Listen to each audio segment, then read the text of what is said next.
जी कह रहे हैं सर, जो एंकर आपके जन्मदिन को गोदी मीडिया का नाम दे रहे हैं, आप उनको कभी उनके शो में एक्सपोज कीजिए।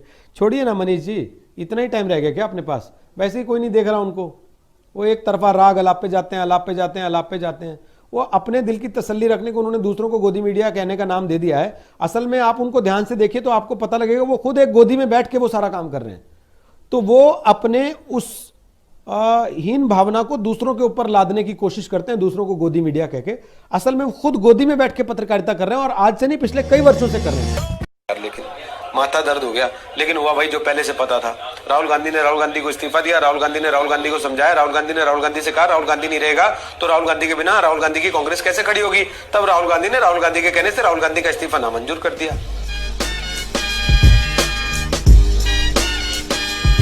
सर लेकिन मेरा सवाल था, क्या विपक्ष के पास मोदी की टक्कर का कोई नेता नहीं? आपने 72,000 रुपए देने का वादा किया लोगों को, लोगों ने 72 सीट तक नहीं दी आपको।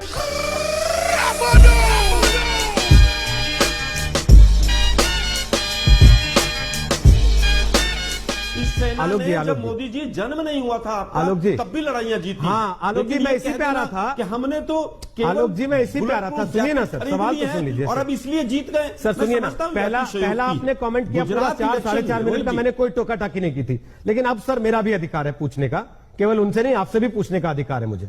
और मुझे उम्मीद है कि आप जितनी अभिव्यक्ति की आजादी की पैरोकारी करते हैं तो इस बात की मुझे छूट देंगे कि मैं आपसे भी सवाल पूछूं, और पूछूंगा तो उस पर बुरा नहीं मान जाएंगे फिर। नहीं बिल्कुल। आप ये कह रहे हैं कि मोदी जी पैदा नहीं हुए थे तब जब आपने ये कर दिया था।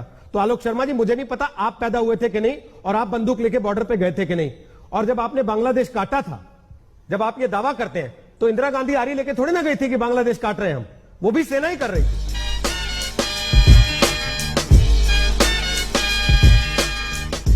आपने कहा बाबर ने अखंड भारत बनाया था। हालांकि यह इतिहास चर्चा का मंच नहीं है इस समय बात होनी थी मौजूदा परिदृश्य में, वर्तमान दौर में, कल आने वाले शनिवार रविवार में अयोध्या में इतनी भीड़ क्यों जुटाई जा रही है।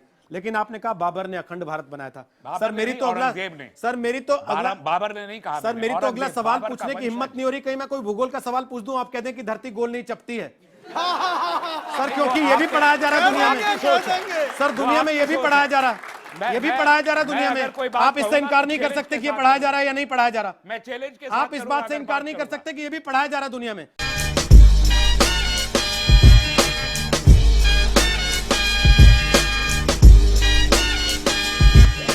सर आपकी छवि, मैं छवि कहूँ या क्या कहूँ, आपकी छवि हिंदुत्व को प्रोजेक्ट करने की रही है। आप उनका मतलब डिबेट से आपकी नज़र आता है ये।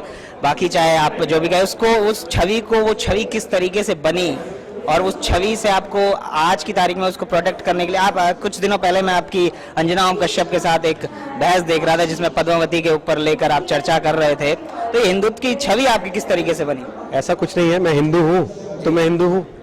अब इसमें मुझे छवि बनाने की जरूरत थोड़ी ना है।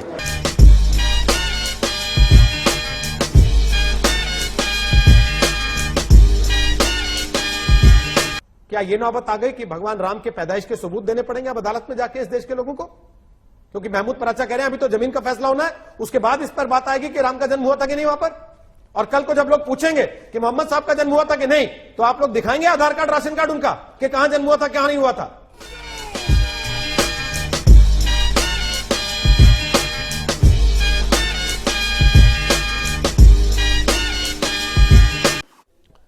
रोहित भाई, आपके एग्जिट पोल से ईसीआई से काला स्क्रीन वाले पत्रकार बहुत गुस्से में है। भाई साहब वैसा है, वो तो वैसे भी गुस्से में रहते हैं।